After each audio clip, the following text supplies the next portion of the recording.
Catherine from Barefoot Physiotherapy. I'm just here today to have a bit of a chat to you about knee pain. Now, we often get clients presenting to us with knee pain, and one of the common things is that they often tell us that they don't understand where this pain has come from. Now, often this pain will present following a change in activity or the intensity of an activity, especially ones such as running, hiking, climbing, stairs, anything like that, especially involving the lower body. Now, what we often find is that this pain has come from a buildup of strain somewhere else in the body.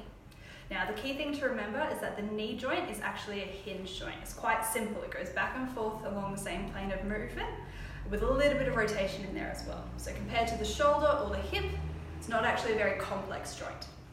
What this means is that it's often at the mercy of movement or restrictions elsewhere in the body, particularly coming from the ankle or above from the hip. Now, what can happen is muscles can become tight. This leads to a feeling of pressure, tightness, or pain at the knee itself without having damage at the knee. Now, what we'll do in clinic is assess your hip, knee, ankle, and back movements, along with any other movements in the body that might be restricted, to find out where that buildup of strain has come from. From there, we will deload or release the areas needed, and then reload or strengthen the appropriate areas as well.